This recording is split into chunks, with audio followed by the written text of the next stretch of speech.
चलिए, last class में बता रहे थे रिप्रोडक्शन, स्टेज ऑफ रिप्रोडक्शन बता दिए थे, लिखवा दिए थे नहीं? बताए थे स्टेज ऑफ रिप्रोडक्शन कितने चरण में होते हैं? 6। पहला क्या? पहला लिखिएगा गैमेटोजेनेसिस।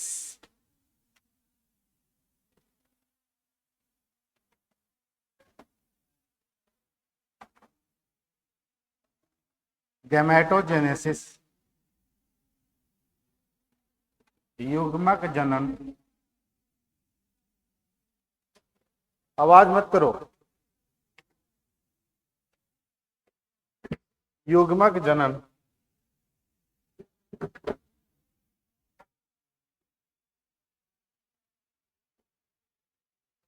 पहला स्टेज में क्या होता है? गैमेट सेल का निर्माण होता है, फॉर्मेशन ऑफ गैमेट सेल।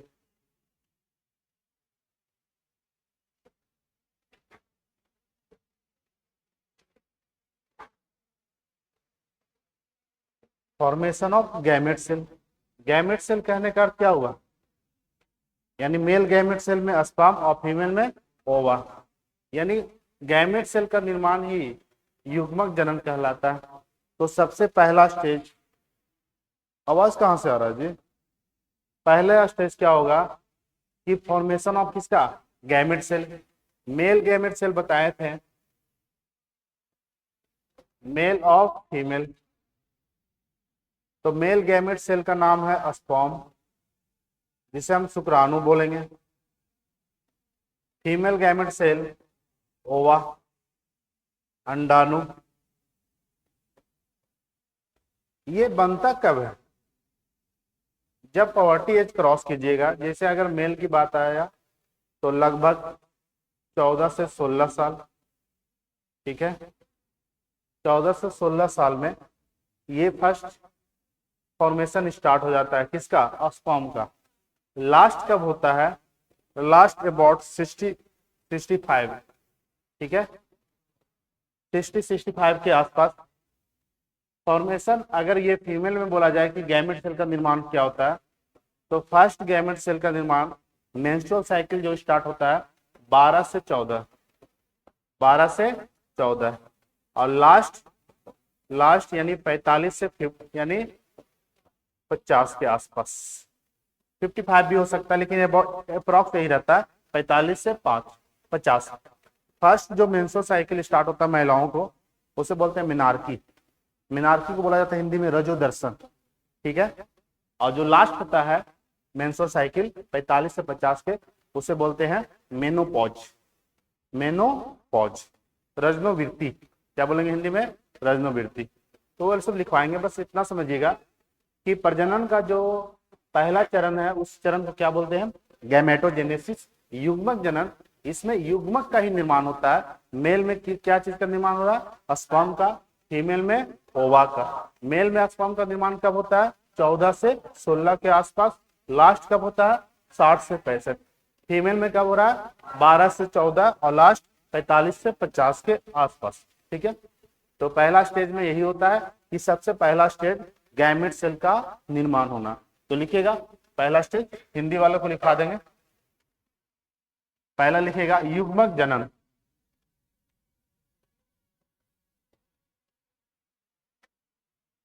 युग्मक जनन।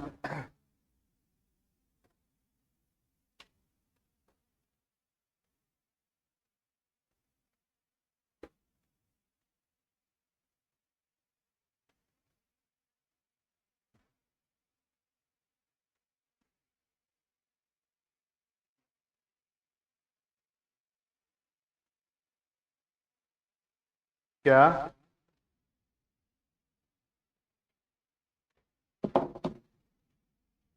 लिखिएगा जनन कोशिकाओं का निर्माण, जनन कोशिकाओं का निर्माण होना, जनन कोशिकाओं का निर्माण होना युग्मक जनन कहलाता है। बाकी इंग्लिश में फॉर्मेशन ऑफ गैमेट सेल। जनन कोशिकाओं का निर्माण होना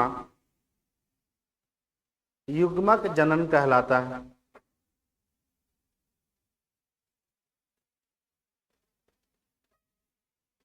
जनन कोशिकाओं का निर्माण होना युग्मक जनन कहलाता है। ये जनन कोशिका क्या है? मेल का गैमेट सेल क्या होगा? स्पर्म, और फीमेल का ओवा। इसके बाद ये उतार लीजिएगा।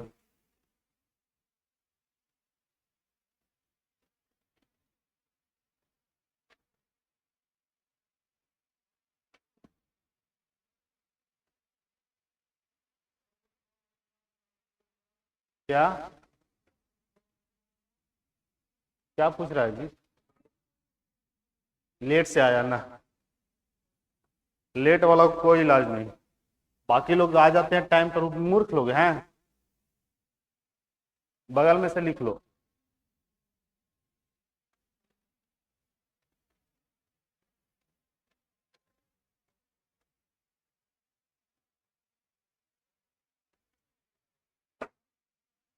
अब लेट से आते हो, आगे आ जाते हो जी, पीछे बैठा करो।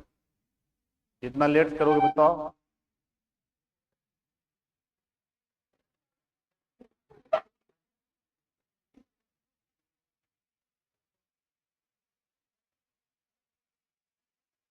चलिए लिख लो, फॉर्मेशन ऑफ गैमेट सेल। जनन कोशिकाओं का निर्माण होना युग्मक जनन कहलाता है। जनन कोशिकाओं का निर्माण होना युग्मक जनन कहलाता है।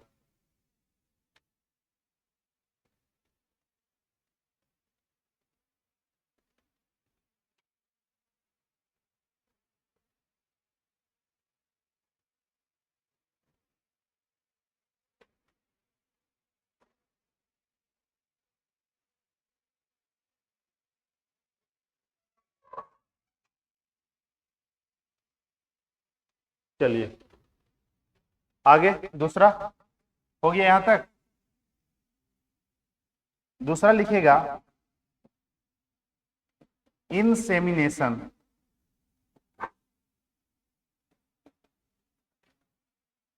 गर्भाधान, इंसेमिनेशन। दूसरा लिखेगा इंसेमिनेशन, गर्भाधान। हाँ, हिंदी में गर्भाधान ही होता है। इंसेमिनेशन, इस चरण में क्या होता है? इस चरण में स्पर्म का जो फॉर्मेशन हुआ कहाँ? मेल बॉडी में। स्पर्म का फॉर्मेशन मेल बॉडी में, और फीमेल बॉडी में किस चीज का? ओवा का। तो इंसेमिनेशन में क्या होता है कि स्पर्म जो है मेल बॉडी से फीमेल बॉडी में क्या ट्रांसफर होता है। ट्रांसफर मतलब क्या? हस्तांतरित करना। तो जब तक ट्रांसफर नहीं होगा स्पर्म, तब तक फर्टिलाइजेशन नहीं होगा। तो पहला स्टेज हुआ गैमेटोजेनेसिस, दूसरा स्टेज हुआ इंसेमिनेशन, गर्भाधान, पहला युग्मक जनन। सबसे पहला स्टेज गैमेट सेल बनना चाहिए। मेल में स्पर्म बनना चाहिए, फीमेल में ओवा बनना चाहिए। दूसरा क्या होगा इंसेमिनेशन में कि इसमें ट्रांसफर ऑफ स्पर्म, शुक्राणुओं का स्थानांतरित होता है कहां? Male body to female. ठीक है, तो इस गर्भाधान इसी दूसरा स्टेज को बोलते हैं कि स्पर्म जो है कहां गया? ओवा के पास। तो ये दूसरा स्टेज क्या हो गया? इंसेमिनेशन। तो लिखिएगा दूसरा स्टेज में गर्भाधान, transfer of sperm male body to female body.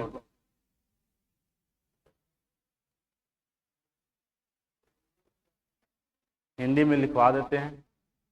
लिखिएगा गर्भाधान में शुक्राणुओं का स्थानांतरण,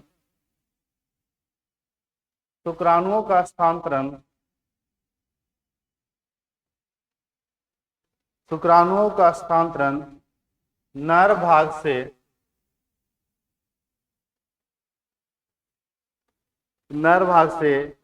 मादा भाग में होता है। शुक्राणुओं का स्थानांतरण नर भाग से यानी नर शरीर से कहां? मादा शरीर में होता है। ये दूसरा स्टेज हो गया।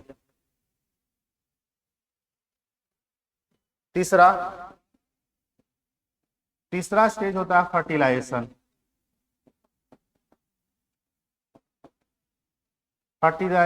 निषेचन।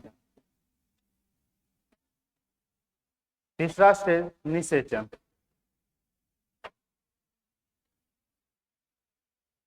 निषेचन। इसमें क्या होता है, फ्यूजन ऑफ स्पर्म एंड ओवा। स्पर्म यानी शुक्राणु ओवा का संलयन, शुक्राणु और ओवा का संलयन क्या कहलाएगा, निषेचन। क्वेश्चन आता है कि शुक्राणु और ओवा का संलयन मादा के किस भाग में होता है, फैलोपियन ट्यूब। क्या होगा, फैलोपियन ट्यूब, उसी को बोलते हैं ओविडक्ट। ठीक है, तो लिखिएगा निषेचन।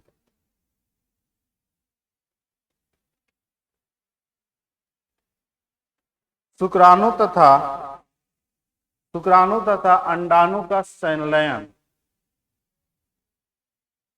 शुक्राणु तथा अंडाणु का संलयन निषेचन कहलाता है। फ्यूजन ऑफ स्पर्म एंड ओवा।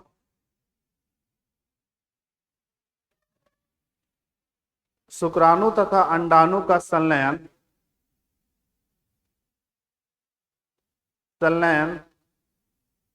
ओवा कहलाता है। बाकी जब फीमेल रिप्रोडक्टिव सिस्टम पढ़ाएंगे तब डिटेल में समझेंगे। क्या,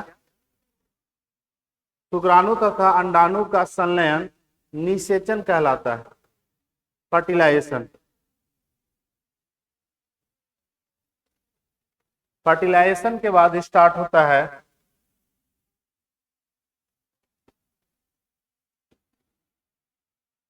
चौथा में इम्प्लांटेशन।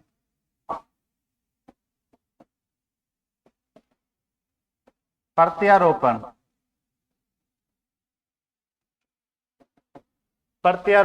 इम्प्लांटेशन।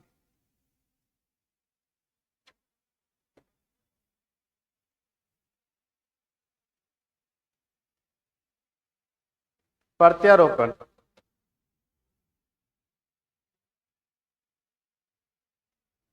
इस स्थिति में क्या होता है, देखिए समझिएगा।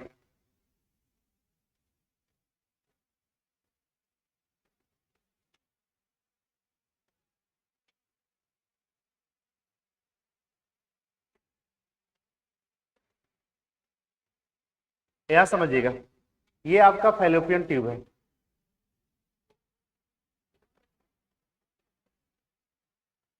ठीक है, फैलोपियन ट्यूब का भी पार्ट होता है, इसे हम बोलते हैं ओवरी। अभी पिक्चर मत बनाना, अभी समझना सिर्फ। ठीक है, ये फंडस पार्ट होता है, ये एम्फुला होता है, ये इनफंडिबुलम होता है, और ये फिमरे होता है। और फिमरे के बाद क्या कनेक्ट रहता है, ओवरी। ओवरी में किसका फॉर्मेशन होगा, ओवा का। ठीक है, दोनों का क्वेश्चन था कि निषेचन कहाँ होता है, निषेचन कहाँ होगा, फैलोपियन ट्यूब ऑप्शन में नहीं था। फैलोपियन ट्यूब का पार्ट डिवाइड दे दिया था, फंडस, इनफेबुला नहीं, ठीक है, एम्फ्यूला। कहाँ होगा, एम्फुला। ये पार्ट फंडस होता है, ये एम्फुला होता है। ठीक है, और ये जो पार्ट होता है इनफेंडिबुलम होता है, और यहाँ फिमरे कहलाता है। और फिमरे के साथ कनेक्टर क्या रहता है, ओवा। ओवा को यानी सॉरी ओवरी। ओवरी को क्या बोलते हैं, अंडाशय। अंडाशय में अंडाणु का निर्माण होता है। कहाँ, अंडाशय में अंडाणु का निर्माण होता है। यहाँ एक का फॉर्मेशन होगा और यहाँ से रिलीज होगा, और रिलीज होने में हार्मोन हेल्प करता है। बहुत सा हार्मोन के बारे में चर्चा करेंगे। क्या क्या बोलता है जी, चलो यहाँ देखो, इम्प्लांटेशन में क्या होगा, इस पार्ट में तो निषेचन हो गया। निषेचन करने का अर्थ हुआ क्या, फर्टिलाइजेशन। किसका, स्पर्म और ओवा का। स्पर्म और ओवा का फर्टिलाइजेशन। यहां से बन गया क्या, जाइगोट। अब ये जो है जाइगोट इस एंडोमेट्रियम लाइन में प्रत्यारोपण हो जाता है। इस पार्ट को बोलते हैं यूट्रस। इसको हम क्या बोलते हैं, यूट्रस। तो यूट्रस का एंडोमेट्रियम लाइन होता है। एंडोमेट्रियम लाइन सबसे आंतरिक, सबसे अंदर वाले भाग को बोलते हैं। यूट्रस का भी 3 लेयर होते हैं, एंडोमेट्रियम, मायोमेट्रियम, पेरीमेट्रियम। सबसे बाहर वाले लेयर को पेरीमेट्रियम कहते हैं, बीच वाला लेयर को बोलते हैं मायोमेट्रियम, और सबसे अंदर वाले लेयर को एंडोमेट्रियम। अगर ये फर्टिलाइजेशन नहीं हुआ तो यही एंडोमेट्रियम मेंस्ट्रुअल साइकिल के थ्रू बाहर रिलीज होता है हर 28वां दिन में। महिलाओं का मासिक चक्र धर्म स्टार्ट होता है, ठीक है। जिसे अगर ये जायगोट बन गया तो एंडोमेट्रियम इस यूट्रस में जायगोट को इम्प्लांट कर लेता है और यहीं से निर्माण होता है प्लेसेंटा का। जिस डेट में फर्टिलाइजेशन हुआ ठीक 12वां दिन के आसपास प्लेसेंटा का फॉर्मेशन हो जाता है। और उसके बाद इम्प्लांटेशन के बाद जो 5वां स्टेज आता है गेस्टेशन पीरियड, जो 9 महीना तक चलता है। गेस्टेशन पीरियड को बोलते हैं गर्भावधि। कितने महीना तक चलेगा? 9 महीना तक। इसी चीज में सारे चीज हो गए। ग्रुप ऑफ सेल का फॉर्मेशन होगा। जायगोट क्या है? एक सेल है, इसमें एक सेल के अलावा आपको कुछ नहीं मिलेगा। जायगोट ही बनता है फेटिस। तो सेल डिवीजन होगा तब ना, कोशिका विभाजन होगा, टिश्यू बनेगा, ऑर्गन बनेगा, ऑर्गन सिस्टम बनेगा। यानी ये पूरा बनने में कितना महीना? यानी ऐसा तो 8 साढ़े 8 महीना में कंप्लीट हो जाता है। उससे पहले डेवलप नहीं कर पाता।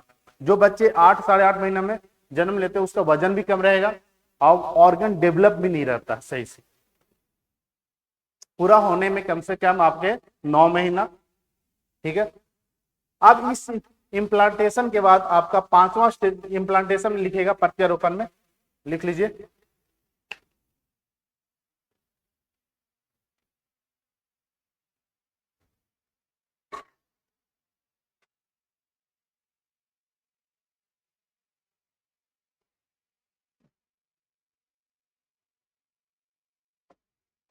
एम्बेडेड ऑफ जायगोट, जायगोट को क्या बोलेंगे? युग्मक। क्या बोलेंगे? युग्मक।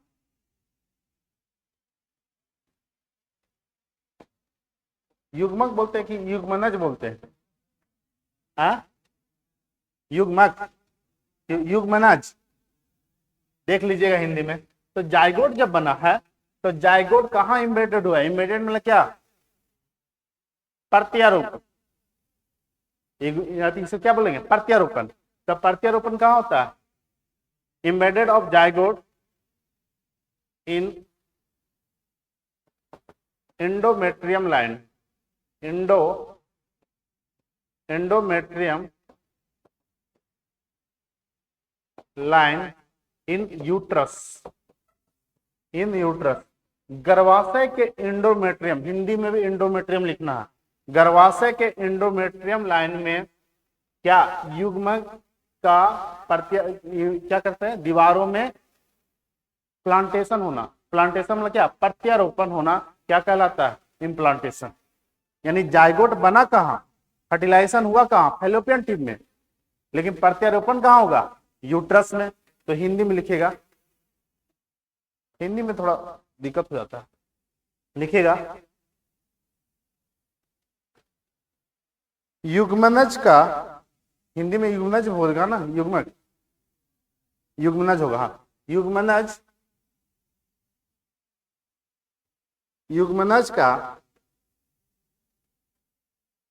गर्भाशय के दीवार,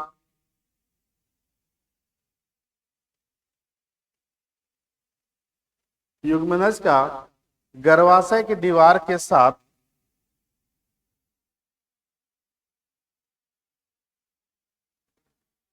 युग्मनज का गर्भाशय की दीवार के साथ, गर्भाशय के दीवार के साथ जुड़ना, युग्मनज का गर्भाशय की दीवार के साथ जुड़ना प्रत्यारोपण कहलाता है। युग्मनज का गर्भाशय के दीवार के साथ जुड़ना प्रत्यारोपण कहलाता है।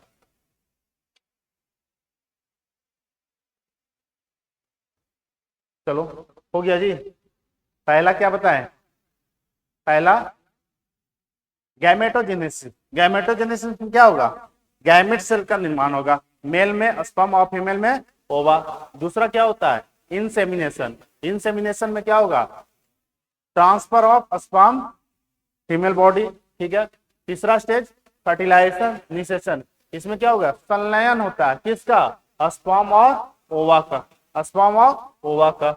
और चौथा इम्प्लांटेशन, संलयन हुआ, संलयन के बाद क्या बना, जायगोट, जायगोट का प्रत्यारोपण कहाँ होता है, यूट्रस में होता है, गर्भाशय में होता है, कहाँ होता है, गर्भाशय।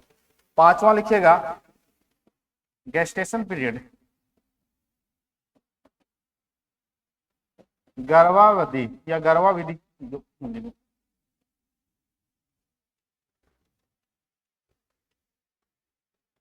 गेस्टेशन पीरियड, ये गेस्टेशन पीरियड 9 मंथ चलता है,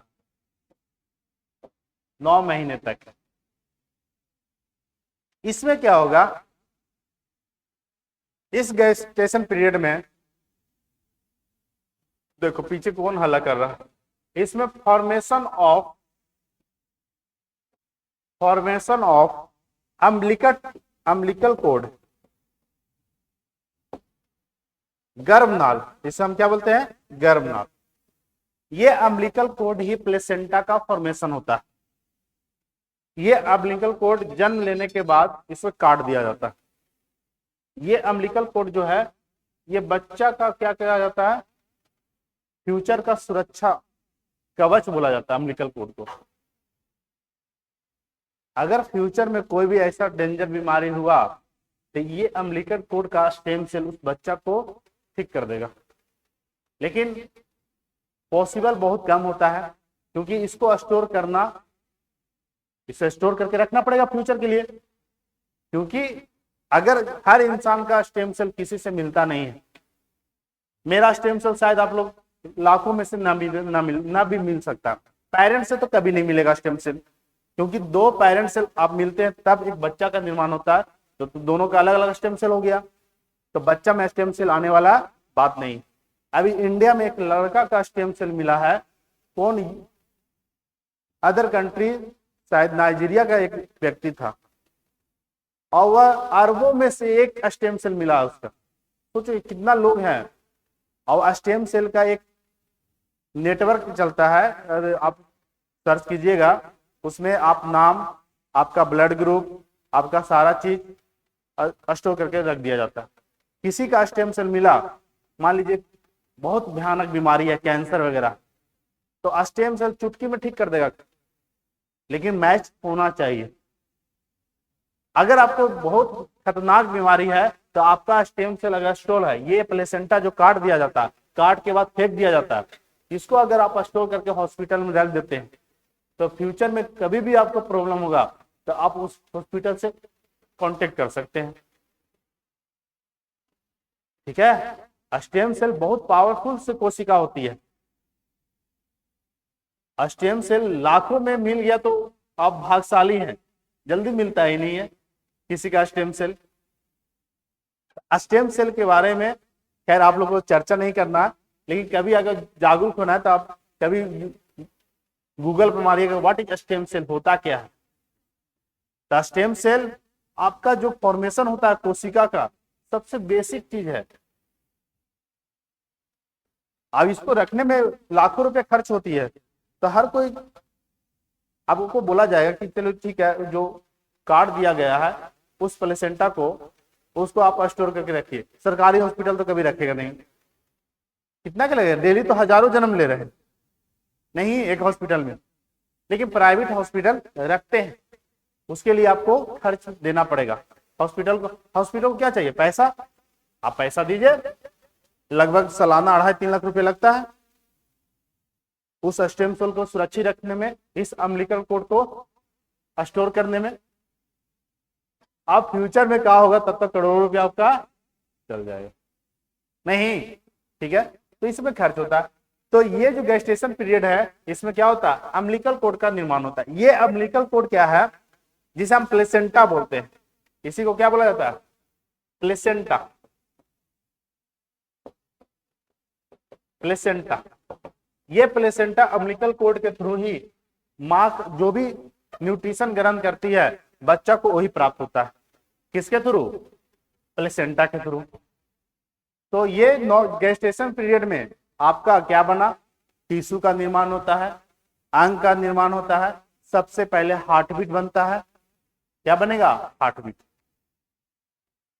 ठीक है। 3 महीना के बाद वो पता चल जाता है बेबी, ठीक है, उसका हर चीज सिम्टम्स सोनोग्राफी से क्लियर हो जाता है कि ये लड़का है कि लड़की। लेकिन सबसे पहले क्या फॉर्मेशन होता है? हार्टबीट। धड़कन बना कि नहीं बना? ठीक है, तो ये गेस्टेशन पीरियड में ही होता है। तो लिखिएगा गर्भावधि, लिख लीजिएगा, ये 9 महीने तक चलती है, ये 9 महीने तक चलती है। इस पीरियड में प्लेसेंटा गर्भनाल का निर्माण होता है। अम्बिलिकल कोड जरूर लिखना इंग्लिश में, अम्बिलिकल कोड और प्लेसेंटा।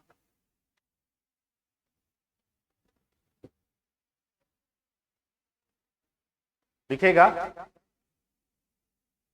इस गर्भवधि में गर्भनाल का फॉर्मेशन होता है, फॉर्मेशन ऑफ अम्बिलिकल कोड, गर्भनाल का निर्माण होता है, प्लेसेंटा का निर्माण होता है, टिश्यू का निर्माण होता है, अंगों का निर्माण होता है। क्या तुम लोग एकदम डिट्टो लिखने वाले लड़का हो जी, अजीब हाल है। चलो लिखिए मेरे साथ, पहला लिखिएगा गर्भनाल का निर्माण होना।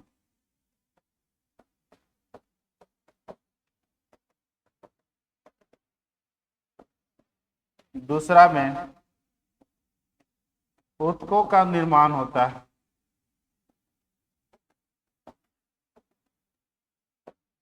तीसरा में अंगों का निर्माण होता है।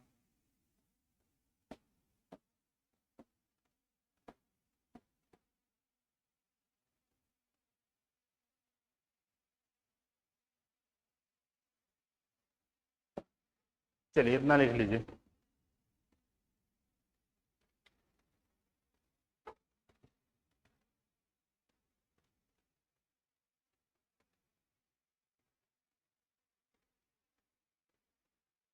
इस पीरियड में क्या होता है? ये आपका प्लेसेंटा है, प्लेसेंटा के थ्रू ही न्यूट्रिशन प्राप्त होता है। किसको? बच्चा को, बेबी को। प्लेसेंटा के थ्रू ही क्या न्यूट्रिशन प्राप्त होता है। माँ जो भी खाती है, माँ जो भी ग्रहण करती है, वह किसके द्वारा?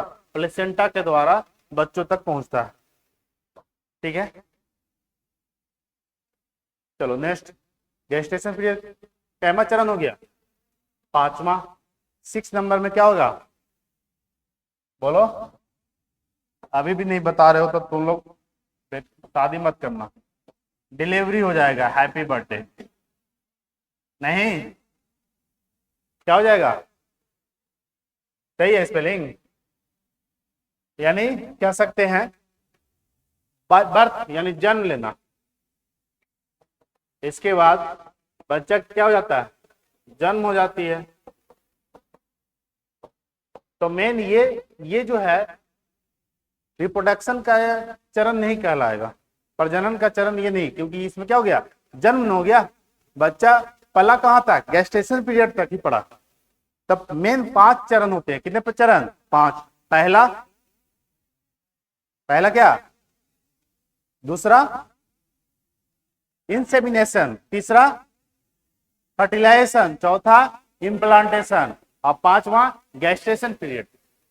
ठीक, ये चरण नहीं है, ये तो इसमें तो जन्म ले लिया। ठीक है, तो सबसे पहले बना क्या? जायगोट। जायगोट मतलब एक सेल बना, एक कोशिकीय बना, एक कोशिकीय लेवल बना। जायगोट के बाद क्या बनता है? एम्ब्रियो, भ्रूण। इसके बाद क्या बना? एम्ब्रियो। इसके बाद क्या बना? फेटिस। ठीक है, और इसके बाद क्या बना? चाइल्ड, एक बच्चा। तो ये पूरा स्टेज जाने में कितने चरण? 5। कितने चरण? 5। समझ में आ गया? ठीक है, चलो हो गया ये। अब लिखिएगा, सबको याद हो गया? याद हुआ कि नहीं हुआ? पूछें? ठीक है, पहला चरण गैमेटोजेनेसिस। पहला चरण गैमेटोजेनिस का अर्थ क्या हुआ? गैमेट सेल का निर्माण हुआ। मेल में गैमेट सेल स्पर्म, फीमेल में ओवा। मिनिमम कितना होना चाहिए मेल के लिए? 14 से 16, फीमेल में 12 से 14, यानी प्रॉपर्टी जैसी क्रॉस की है। दूसरा क्या होगा? इंसेमिनेशन। इंसेमिनेशन मतलब गर्भाधान। इसमें क्या होता है? ट्रांसफर ऑफ स्पर्म कहाँ? Female body. तीसरा फर्टिलाइजेशन। फर्टिलाइजेशन में क्या हुआ? फ्यूजन, संलयन किसका? स्पर्म ऑफ ओवा का। फर्टिलाइजेशन के बाद क्या? इम्प्लांटेशन। इम्प्लांटेशन कहाँ होता है? यूट्रस में। कहाँ? यूट्रस में। और पांचवा गेस्टेशन पीरियड। इसमें क्या होता है? प्लेसेंटा का फॉर्मेशन होता है। सारा चीजें इसी में होते हैं, अंगों का निर्माण, ऊतकों का निर्माण, एक पूरा बॉडी का निर्माण। ठीक है, किस पीरियड में? गेस्टेशन। चलिए यहां तक हो गया। अब लिखिएगा, नेक्स्ट पॉइंट दीजिएगा।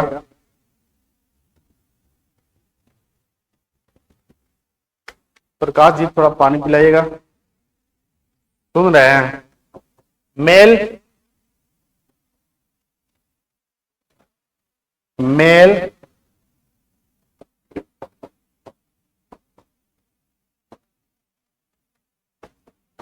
Mail reproductive system.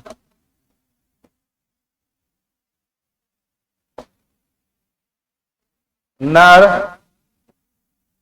प्रजनन तंत्र। अब लिखिएगा मेल रिप्रोडक्टिव सिस्टम, पॉइंट दीजिएगा। आप मेल पढ़ेंगे, फीमेल पढ़ेंगे, तब जाके कंप्लीट होगा।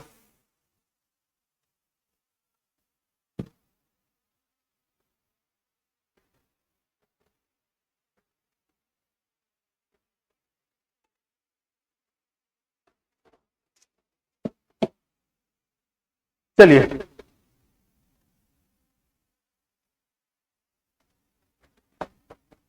मेल रिप्रोडक्टिव सिस्टम क्या होता है ये समझना।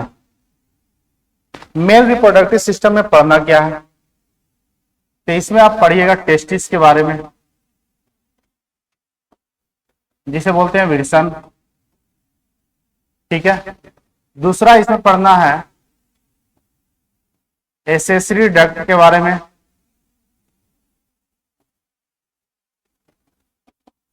जिसे बोलते हैं सहायक नलियां। तीसरा पढ़िएगा मेल ग्लैंड्स, पौरुष ग्रंथियां,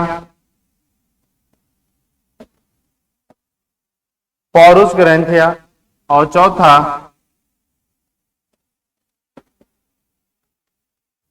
चौथा मेल जेनाइटल ऑर्गन।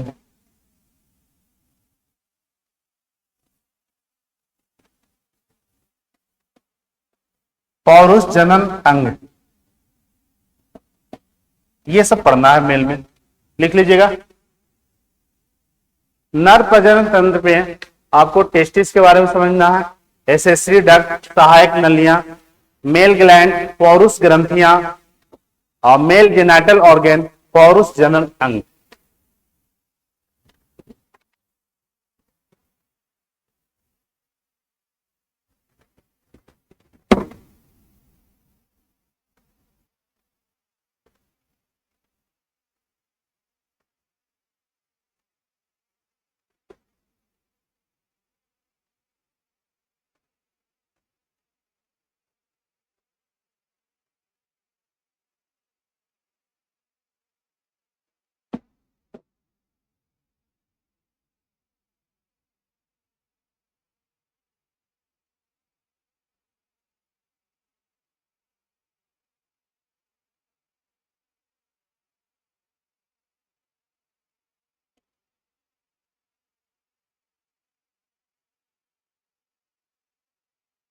हो गया?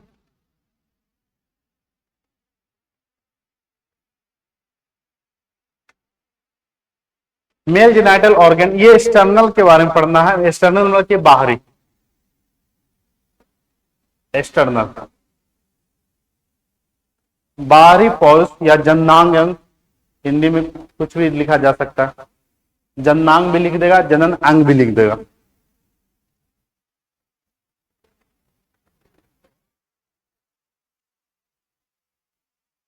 हो गया यहां।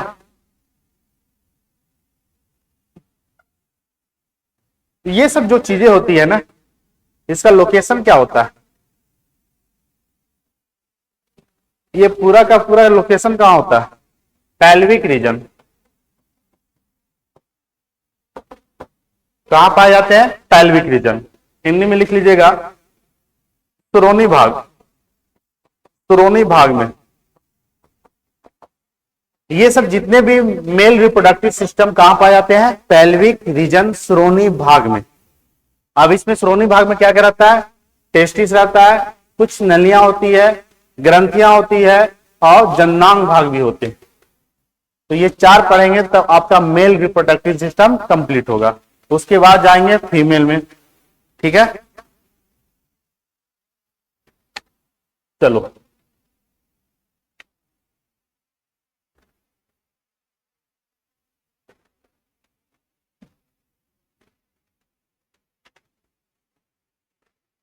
हुआ? हो गया? चलिए आगे आते हैं। पहला लिखेगा टेस्टिस,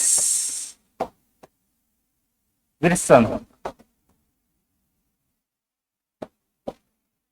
टेस्टिस की जो, देखिए ध्यान से समझना, ठीक है, लिखने में एकदम नहीं रहना, समझते जाना। टेस्टिस जो होते हैं वह एक पेयर होता है। कितने पेयर? एक, यानी दो होते हैं। टोटल कितने होते हैं? दो। इसका जो लोकेशन होता है, लोकेशन कहने का तो स्थान, स्थान स्क्रोटम में। टेस्टिस कहां पाए जाते हैं? स्क्रोटम, जिसे वृषण जाल, वृषण कोष बोलते हैं। वृषण कोष में क्या पाया जाता है? टेस्टिस, वृषण पाए जाते हैं। ठीक है, इसमें इसका मेन फंक्शन क्या है? इसका मेन कार्य है formation of sperm. Formation of sperm, शुक्राणुओं का निर्माण करना। मात्र एक काम है, शुक्राणुओं का निर्माण करना। शुक्राणुओं का निर्माण करना। यह स्क्रोटम कहां होता है? शरीर के बाहर पाए जाते हैं। शरीर के बाहर रीजन है, बाहर, क्योंकि स्पर्म का फॉर्मेशन 37 डिग्री सेल्सियस में पॉसिबल नहीं है। स्पर्म का जो फॉर्मेशन होता है, इसके लिए टेम्परेचर 35 डिग्री सेल्सियस चाहिए। कितना? 35 डिग्री। हमारा शरीर का टेम्परेचर कितना होता है? 37, और इसमें स्पर्म का फॉर्मेशन नहीं हो सकता। ठीक है, इसीलिए भगवान जो है ये टेस्टिस को कहां रखा है? शरीर के बाहर। कहां? वृषण कोष, स्क्रोटम में। समझ में आया कि बाहर क्यों है? क्योंकि इसका टेम्परेचर कितना होना चाहिए? 35 डिग्री, और शरीर का टेम्परेचर कितना है? 2 डिग्री ज्यादा है। दिक्कत है ना? तो यहाँ फॉर्मेशन ऑफ स्पर्म कहां होता है? टेस्टिस में। कितना डिग्री पर? 35 डिग्री। याद रहेगा कितना डिग्री? 35। कभी कभी 35.5 भी दिया रहेगा, तो इसके आसपास देख लेना। 37 पॉसिबल नहीं है। अब यहां से आगे, इस टेस्टिस में, इस टेस्टिस में कुछ कोशिकाएं पाई जाती है। यहां तक हो गया? लिख लीजिएगा, लिखिएगा। इसका कार्य शुक्राणुओं का निर्माण होना।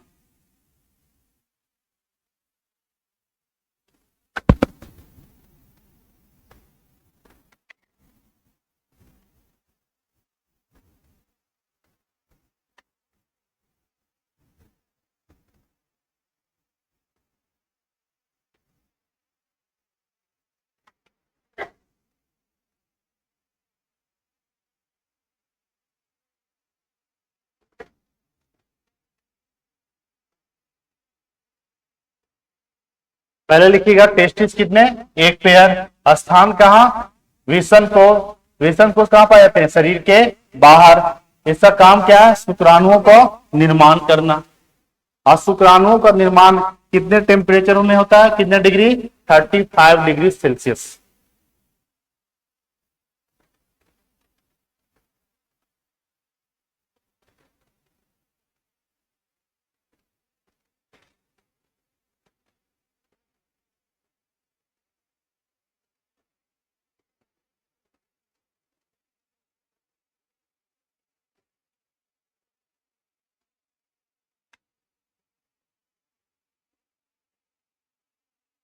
एग्जैक्ट कहाँ होता है, देखिए समझिएगा, ये टेस्टिस है और टेस्टिस के अंदर इस तरह से आपको लोबुल्स पाए जाते हैं। लोबुल्स समझते हो, ठीक है। इस लोबुल्स या ट्यूबिल्स को, ट्यूबिल्स मतलब नलियां होती है, इसको बोला जाता है सेमनीफेरस, सेमनीफेरस लोब्यूल्स। बड़ी बड़ी जो नलियां होती है उसका छोटा छोटा भाग को लोब्यूल्स बोलते हैं। इसका हिंदी में भी क्या बोलेंगे, नली। क्या बोलते हैं, नली। इस सेमनीफेरस लोब्यूल्स में 3 प्रकार की कोशिका पाई जाती है। समझना ध्यान को, हम क्या बताएं, टेस्टिस, ये टेस्टिस का शेप है। टेस्टिस के अंदर कुछ छोटी छोटी नलियां होती है जिसको हम क्या बोलते हैं, सेमनीफेरस लोब्यूल्स, सेमनीफेरस नली। हिंदी में सेम नाम याद रखना है, सेमनीफेरस नली। अब ये सेमनीफेरस नली बोलो या टेस्टिस बोलो, बात बराबर है, क्योंकि स्पर्म का फॉर्मेशन यही होगा। यहीं पर क्या होता है, स्पर्म का फॉर्मेशन, शुक्राणुओं का निर्माण। तो शुक्राणुओं का निर्माण कहां होता है, टेस्टिस में, या कह सकते हैं सेमनीफेरस लोब्यूल्स में। यही ना हो सकता है, शुक्राणुओं का निर्माण कहां होगा, टेस्टिस में या सेमनीफेरस नली में। या हम ये कह सकते हैं जो शुक्राणुओं में यानी टेस्टिस में 3 प्रकार की कोशिका पाई जाती है, या सेमनीफेरस में 3 प्रकार की कोशिका पाई जाती है जो स्पर्म का निर्माण करता है। और ये तीनों कोशिका का निर्माण, तीनों कोशिका का काम और तीनों कोशिका का नाम याद रखना है। तो लिखिएगा नेक्स्ट पॉइंट में, टेस्टिस, टेस्टिस में 3 प्रकार की कोशिका पाई जाती है।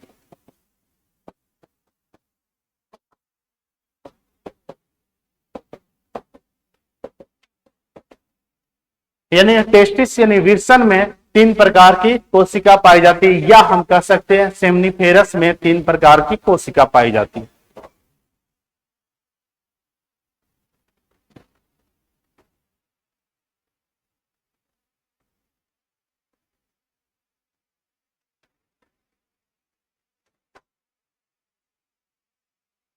अब ये 3 प्रकार की कोशिका क्या है, यहां थोड़ा ध्यान दीजिएगा। पहला सेल को बोलेंगे जर्म सेल, जर्म सेल या स्पर्मेटोगोनिया, स्पर्मेटोगोनिया। इसी का दूसरा नाम है स्पर्मेटो मैटो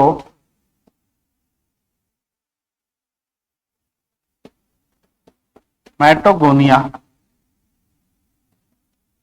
पहला सेल का नाम है जर्म सेल या स्पर्मेटोगोनिया। दूसरा सेल सर्टोली, सर्टोली सेल, इसको हिंदी में सेम बोलेंगे सर्टोली कोशिका, सर्टोली कोशिका। यहां से क्वेश्चन बार बार आया है, तीनों सेल का नाम याद रखना है, ठीक है। पहला क्या बताएं, स्पर्मेटोगोनिया, दूसरा सर्टोली कोशिका और तीसरा लेडिंग सेल, लेडिंग सेल या लेडिंग कोशिका। ये तीनों सेल कहां पाए जाते हैं, टेस्टिस में। कहां पाए जाते हैं, टेस्टिस में। ये तीनों सेल का नाम याद रखिए, लिख लीजिएगा।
हो गया, बोलो।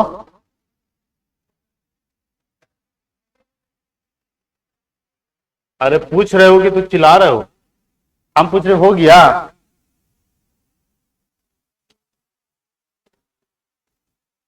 कोई यस बोल रहा है, कोई नो बोल रहा है।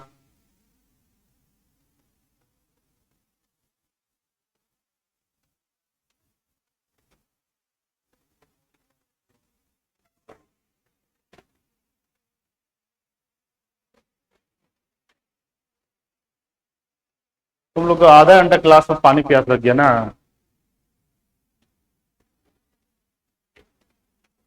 चलिए हम क्या बताएं कि स्पर्म का निर्माण कहां होता है? टेस्टिस में या सेमनीफेरस लोब्यूल्स में? सेमनीफेरस लोब्यूल्स में। ठीक है। टेस्टिक में कितने प्रकार की कोशिका पाई जाती है? तीन। तीनों का नाम, पहला स्पर्मेटोगोनिया, इसी को क्या बोलते हैं? Germ cell. दूसरा सर्टोली कोशिका। तीसरा लैडिंग कोशिका। तीनों का फंक्शन क्या होता है, तीनों का काम क्या होता है, इसको याद रखना है। पहला पहला पहले ध्यान से सुन लो, उसके बाद लिखना।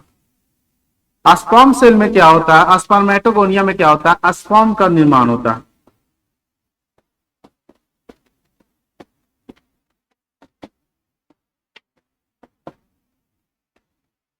आप देखो क्वेश्चन कैसे होगा। क्वेश्चन अगर इस तरह से आ गया कि स्पर्म का निर्माण कहां होता है, तो ठीक है, टेस्टिस में होता है। कौन से कोशिका में होता है? स्पर्मेटोगोनिया। कोशिका का नाम पूछा जाए तो क्या हो जाएगा? स्पर्मेटो। ऑर्गेन का नाम पूछा जाएगा तो क्या हो जाएगा? टेस्टिस। ठीक है। तीन चीज बताए। स्पर्म का निर्माण कहां होता है? टेस्टिस। लोब्यूल पूछा जाए तो सेमनीफेरस, और कोशिका पूछा जाए तो स्पर्मेटोगोनिया। इसके अलावा आपका कोई क्वेश्चन नहीं बनता। दूसरा, सर्टोली सेल का क्या काम है? स्पर्म तो बनाया स्पर्मेटोगोनिया, ये क्या करता है सर्टोली सेल? इस स्पर्म को न्यूट्रिशन देता है। न्यूट्रिशन मतलब पोषक। पोषक देने का काम किसका है? सर्टोली सेल का। तो सर्टोली कोशिका शुक्राणुओं को पोषण प्रदान करता है। तो लिखिएगा नेक्स्ट पॉइंट में, या अभी समझ जाइए। इसमें क्या होता है? It provides nutrition. न्यूट्रिशन किसको? स्पर्म सेल को। किसको? स्पर्म सेल को। यानी शुक्राणुओं को, शुक्राणु कोशिका को पोषण कौन देता है? सर्टोली। अब लेडिंग कोशिका क्या करता है? लेडिंग कोशिका हार्मोन का निर्माण करता है। कौन सा हार्मोन? जो स्पर्म बनाने में मदद करता है, उस हार्मोन को बोलते हैं टेस्टोस्टेरोन। क्या बोलेंगे? टेस्टोस्टेरोन। तो टेस्टोस्टेरोन ये कैसा हार्मोन है? मेल हार्मोन है। और टेस्टोस्टेरोन किस कोशिका में बनता है? टेस्टिस के लैडिंग कोशिका में। टेस्टिस के लैडिंग कोशिका में। तो बताइए स्पर्मेटोगोनिया में क्या हुआ? स्पर्म का निर्माण किया। इसको पोषण कौन दिया? Sertoli cell. अब उस कौन सा हार्मोन उसको सहायक कर रहा है? टेस्टोस्टेरोन। तो टेस्टोस्टेरोन कहां बनता है? Lending cell. लेडिंग सेल है कहां? टेस्टिस में। तो सारा काम कहां हो रहा है? टेस्टिस में। और टेस्टिस से किस किस भाग में, किस किस कोशिका में हो रहा है? ये तीनों कोशिका को याद रखना है। तो पहला स्पर्म का स्पर्मेटोगोनिया, दूसरा सर्टोली सेल में न्यूट्रिशन प्रोवाइड्स, और तीसरा लेडिंग सेल में फॉर्मेशन ऑफ टेस्टोस्टेरोन। तो टेस्टोस्टेरोन कैसा हार्मोन? मेल की फीमेल? Male hormone. कि फीमेल भी है? इसको लिखवा दें तो लिख लीजिए। पहला में पहला लिखिएगा, बाकी इंग्लिश वाले उतार लीजिए। सही है।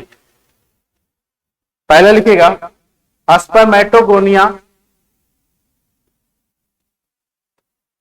क्या अभी उतार रहे हो? नाम ही उतार रहे हो?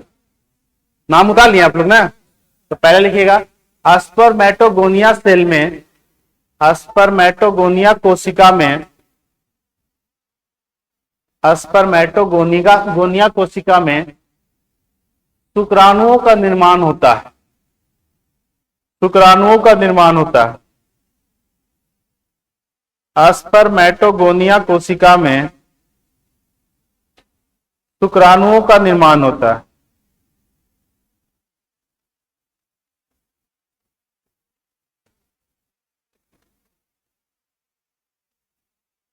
शुक्राणुओं का निर्माण होता है।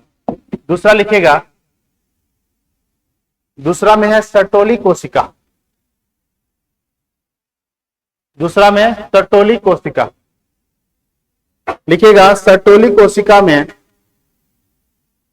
सर्टोली कोशिका में हटा देना, सर्टोली कोशिका शुक्राणुओं को, सर्टोली कोशिका शुक्राणुओं को पोषण प्रदान करता है। It provides nutrition. सर्टोली कोशिका शुक्राणुओं को क्या प्रदान कर रहा है? पोषण, न्यूट्रिशन। तीसरा लेडिंग कोशिका, लेडिंग सेल,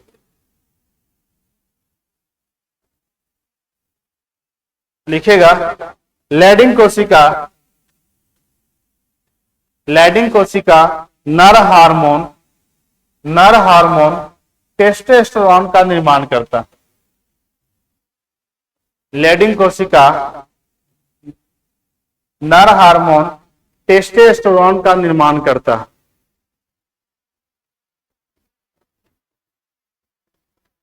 टेस्टोस्टेरोन का निर्माण करता।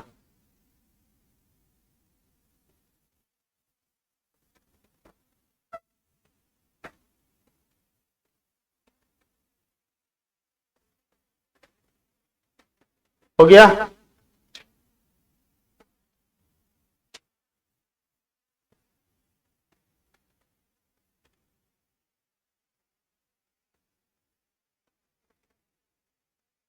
चलिए दूसरा पार्ट क्या है? पहला क्या था? टेस्टिस। दूसरा क्या है? Accessory duct. दूसरा क्या है?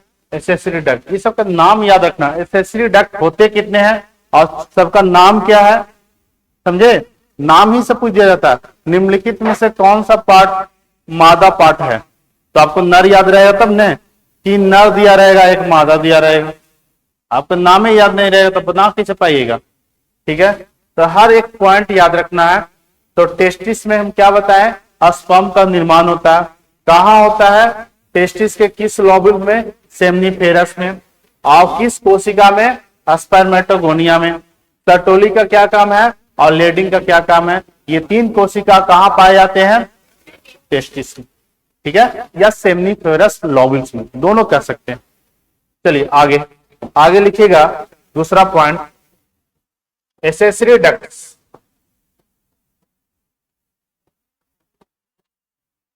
सहायक नलियां,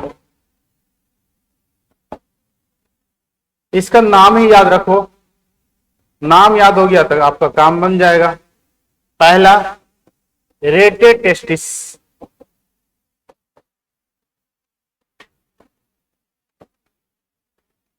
रेटे टेस्टिस विषम जाल, विषम जाल। दूसरा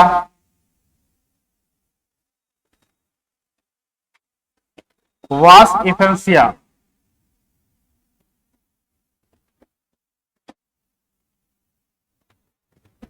वास इफेंसिया विषम वाहिका, विषम वाहिका। तीसरा एपिडेर्मिस,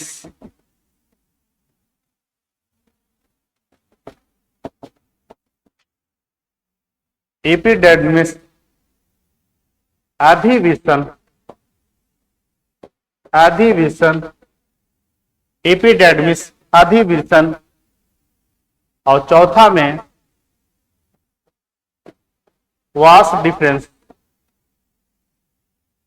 वास डिफरेंसिया, डिफरेंसिया, इसको बोलते हैं विषम वाहिका। जो हिंदी लिखिएगा ना, इसमें दोनों में कंफ्यूज कर जाओगे, दोनों सेम होता है। वास डिफरेंसिया को क्या बोलते हैं? विषम वाहिका। और वास डिफरेंसिया को विषम वाहिका। और जो इंग्लिश में पढ़ रहे हैं उनका फायदा हो जाएगा, दोनों का अलग अलग नाम।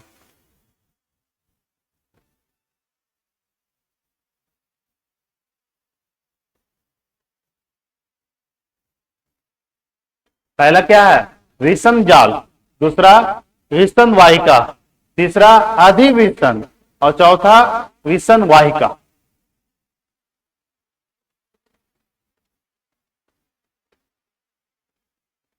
समझ में आ रहा है जी आप लोग को?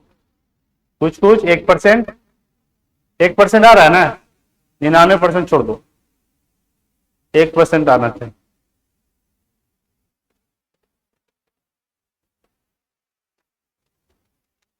चलिए अब ये देखते हैं ये नली का काम क्या है। एसेसरी डक्ट, ये नली कहां पाए जाते हैं? टेस्टिस में कि फैलोपियन ट्यूब में? टेस्टिस में। हम पढ़ क्या रहे हैं? Mail reproductive system. The mail reproductive system के कितने पार्ट? 3 है।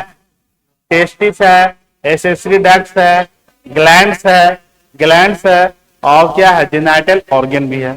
तो 4 पार्ट में समझेंगे तब ये कंप्लीट होगा। चलो अब लिखो।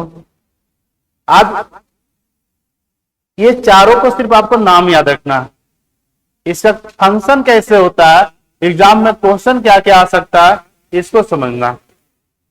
देखो यार समझिएगा, ये आपका एक टेस्टिस है,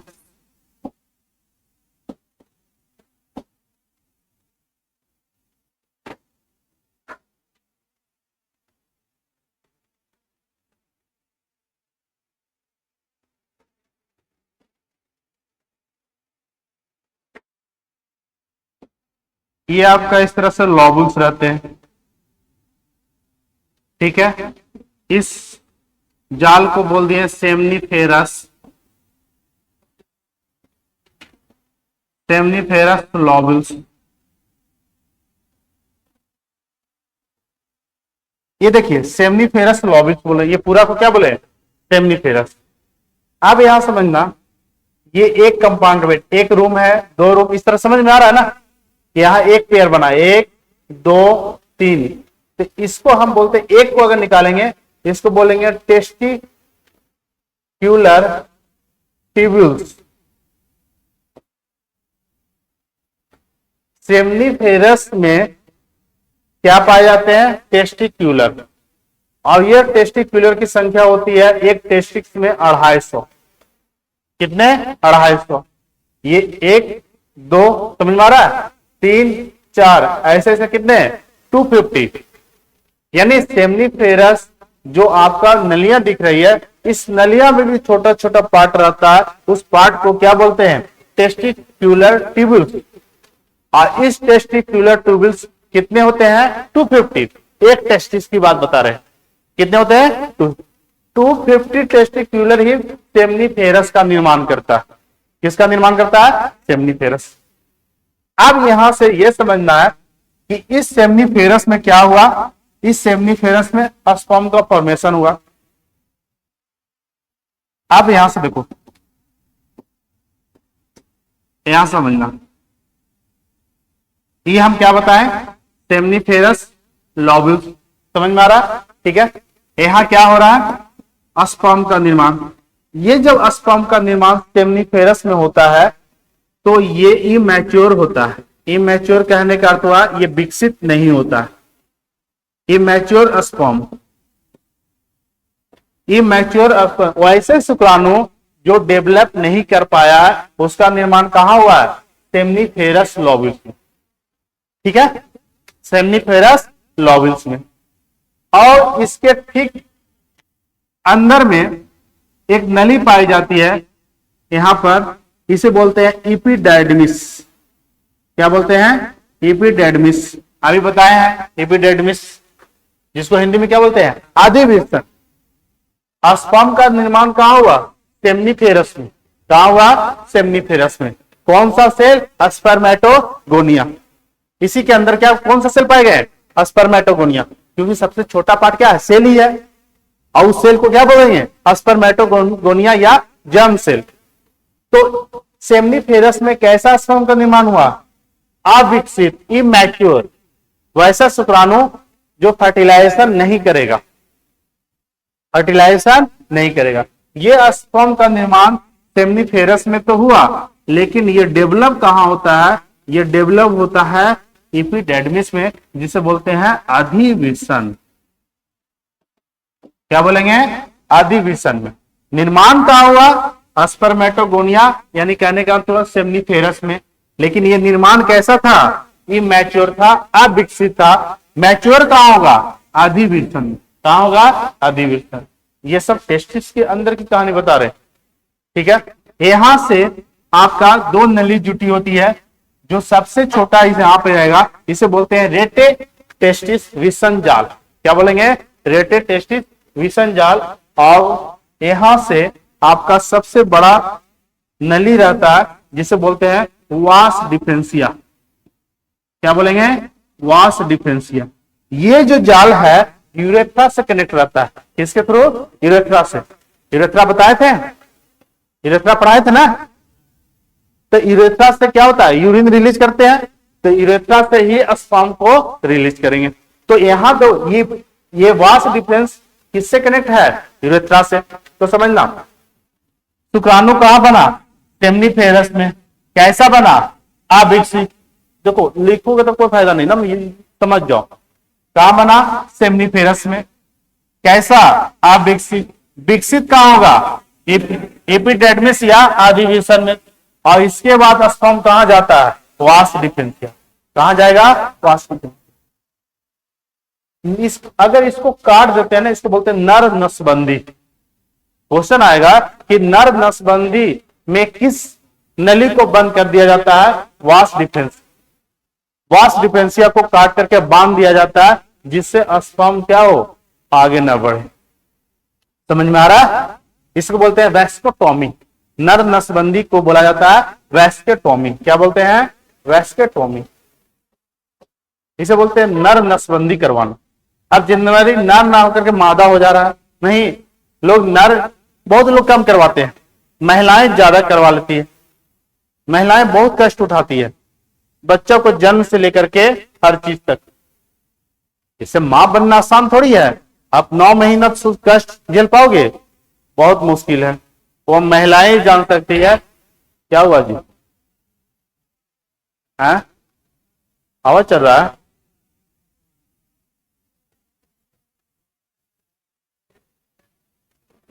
चलो, सबसे पहले इस टेस्टिस में कितने नली? 4। जो बता रहा हूं उसको याद करना। टेस्टिस में कितने नली? 4। चारों का नाम, पहला इरेटेड टेस्टिस, दूसरा वास डिफरेंशिया, तीसरा एपिडेर्मिस और चौथा वास डिफरेंशिया। अब यहां समझो, निर्माण कहां हुआ? सेमनीफेरस। कैसा? अविकसित। डेवलप कहां किया? एपिडेर्मिस में। कहां किया? एपिडेर्मिस। इसके बाद कहां जाएगा? लेकिन जब ये वास डिफरेंस के थ्रू जब स्पर्म आगे की ओर बढ़ता है, तो आगे की ओर जाते हुए बहुत सा ग्रंथियां मिलती है। आप बलवथरा ग्लैंड का नाम सुने होंगे। बलवथरा ग्लैंड मिलेगा, फिर उसके बाद प्रोस्टेट ग्लैंड मिलेगा। प्रोस्टेट ग्लैंड नाम सुने हो ना। उसके बाद तब जाके यूरेथ्रा जाती है। और इस ग्लैंड का अलग अलग काम है, उस काम को भी पढ़ना है। तो पहले का सिर्फ इतना लिख लो, ये 4 नली का नाम क्या है। और इसमें रेटेड टेस्टिस का तो कोई ऐसा काम नहीं आया, ये पूरा को रेटेड टेस्टिस का जाल बोलते हैं। मेन काम किसका आया? एपिडेर्मिस। किसका? एपिडेर्मिस और वास डिफरेंशिया। इसी से क्वेश्चन आता है, समझे? तो लिखिएगा, एक पिक्चर बना लो, कोई एक पिक्चर, ठीक है, ये वाला बना लो। जो समझ में आता है तो बना लो, लिखवा देंगे। सबको समझ में आया कि नहीं?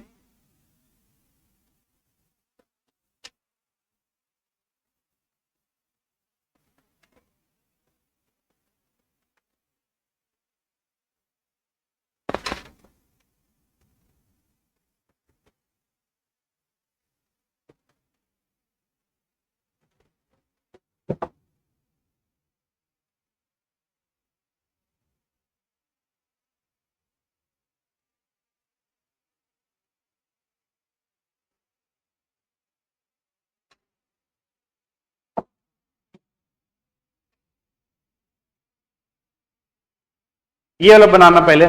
सेमनीफेरस लोब्यूल्स में कितने टेस्टिकुलर होते हैं? 250। ये पूरा को सेमनीफेरस बोलेंगे, लेकिन एक कंपार्टमेंट को क्या बोलेंगे? टेस्टिकुलर। और उसके बाद ये छोड़ देना, इसको हम सही से ड्रॉ करते हैं तब बनाना। तुम क्या बना दियो, ये स्पर्म सेल बना दियो जी, ये तो स्पर्म सेल है। क्या बना रहा है यार तुम, क्या? हाँ करते हैं, यहां तक हो गया ये, ठीक है। अब मेरे साथ ऐसे वो दिक्कत हो जाएगा, नहीं बना पाओगे।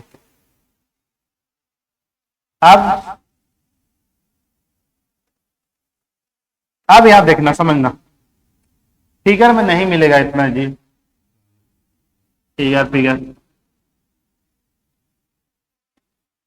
लिखवा देंगे, समझो ना। सब लिखेगा कॉपी में रह जाएगा, लिखा दे। अगर वही करना रहता तो इतना काहे मेहनत करते।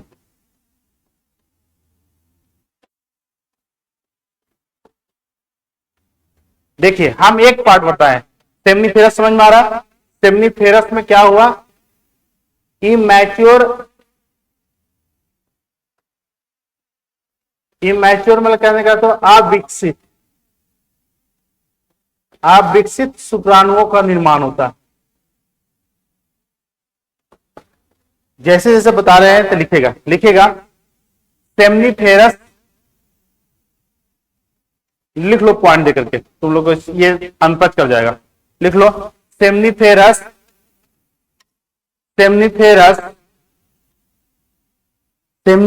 नली में अविकसित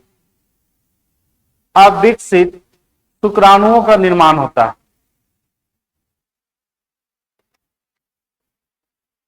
अविकसित शुक्राणुओं का निर्माण होता है।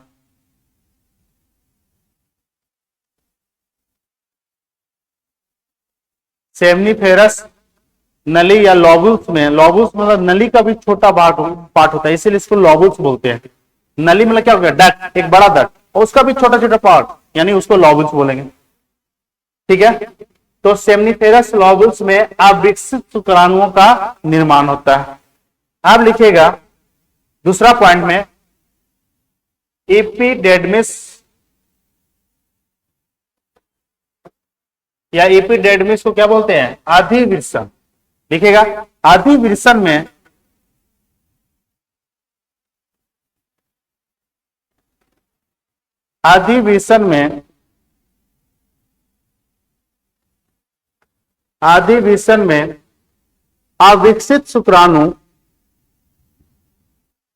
अविकसित शुक्राणु यानी इमैच्योर स्पर्म, अधिवृषण में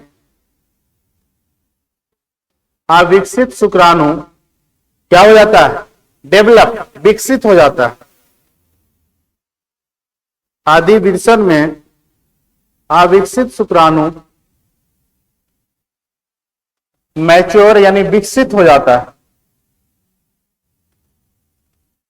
विकसित हो जाता है।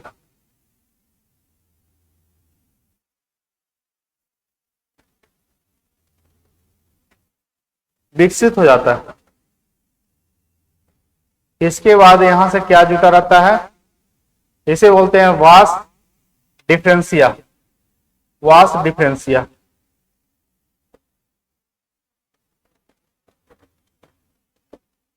जिसे बोलते हैं विल्सन वाहिका। लिखेगा,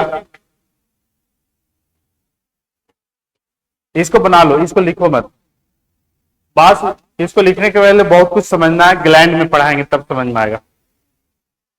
वास डिफरेंशिया, लिखेगा विकसित शुक्राणु, लिख लो विकसित शुक्राणु विषम वाहिका के द्वारा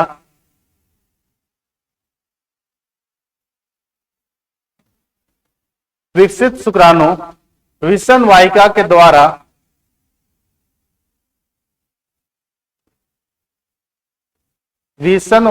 द्वारा यूरेथ्रा, यूरेथ्रा को हिंदी में क्या बोलते हैं, याद है, मूत्र मार्ग। ठीक है, विकसित शुक्राणु वास डिफरेंशिया के द्वारा यूरेथ्रा से बाहर निकल जाता है, यूरेथ्रा से बाहर निकल जाता है।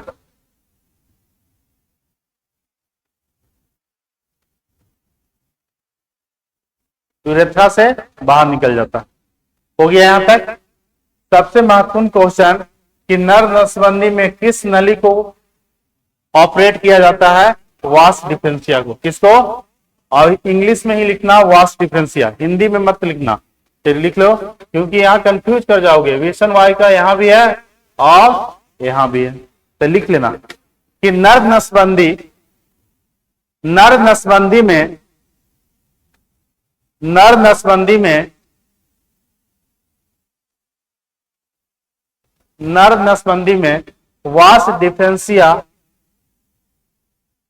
वास डिफरेंशिया नली को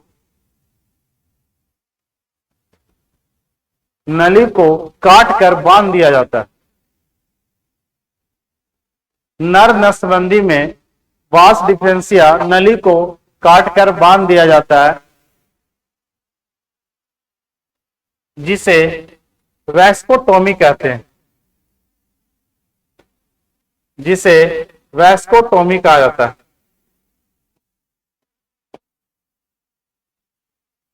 जिसे वैस्कोटोमी कहा जाता है।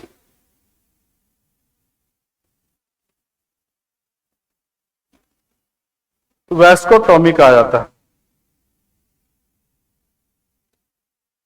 वैस्कोटोमी लिखा दिए। नहीं नहीं नहीं नहीं, इसको चेंज कर देना।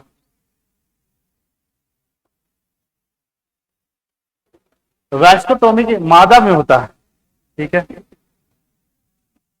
टीबकटोमी होगा ना ना। वैसे 1 मिनट रुक जाओ। वास डिफरेंशिया 1 मिनट।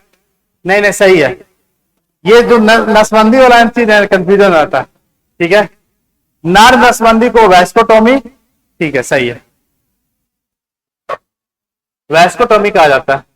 चलिए आगे। अब यहां तक समझ में आ गया। अब इसके बाद देखिए यहां पर, इसके बाद जो यूरेथ्रा, ये यूरेथ्रा से कनेक्ट है कौन? वास डिफरेंशिया। इससे पहले ये एक 2 ग्लैंड से मिलती है। ये 2 ग्लैंड का नाम याद रखना। एक को बोलते हैं कॉपर ग्लैंड या बलवत्रा ग्लैंड, ठीक है, कॉपर ग्लैंड या बलवत्रा ग्लैंड। दूसरा को बोला जाता है प्रोस्टेट ग्लैंड। कौन सा ग्लैंड? Prostate gland. उसके बाद यूरेथ्रा में जाती है। तो हम कल ग्लैंड की चर्चा कल करेंगे, और कल ये चैप्टर को, कल पॉसिबल नहीं है, परसों तक कंप्लीट होगा। इतना समझ में आया कि नहीं? चलो एक बार रिवाइज करा देते हैं। चलो यहां आ जाओ, 2 मिनट लगेगा।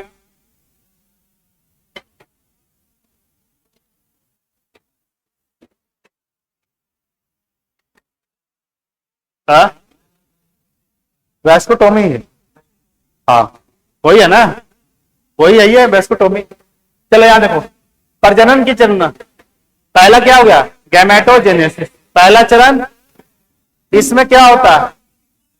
गैमेट सेल का निर्माण होता है। गैमेट सेल अलग अलग है, मेल में अलग और फीमेल में अलग। दूसरा क्या हो गया? इंसेमिनेशन। दूसरा इंसेमिनेशन। ऐसा नहीं कि पहला गैमेटोजेनेसिस बोलो और दूसरा बोल दो इम्प्लांटेशन। ना, ये सीरीज में याद होना चाहिए। पहला गैमेटोजेनेसिस, दूसरा इंसेमिनेशन, तीसरा फर्टिलाइजेशन, चौथा, पांचवा गेस्टेशन पीरियड। अब आ जाओ, मेल रिप्रोडक्टिव सिस्टम का कितने भाग? 4। टेस्टिस, एसेसरी, ग्लैंड, जेनाइटल, ठीक है। अब यहां बताएं, टेस्टिस कितने पेयर? 1 पेयर। स्थान स्क्रोटम, इसका टेम्परेचर कितना होना चाहिए? 35 डिग्री। इसमें कितने प्रकार के सेल? स्पर्मेटोगोनिया का क्या काम? स्पर्म बनाना। सर्टोली सेल का क्या काम? न्यूट्रिशन। Sertoli cell nutrition. और Leydig cell hormone. Leydig cell कौन सा हार्मोन? क्वेश्चन आ जाए, टेस्टोस्टेरोन कौन सा कोशिका बनाता है? लेडिंग कोशिका। कौन सा कोशिका? Leydig cell. आगे यहां एसेसरी डक्ट कितने होते हैं? 4। कितने होते हैं? 4। पहले को क्या?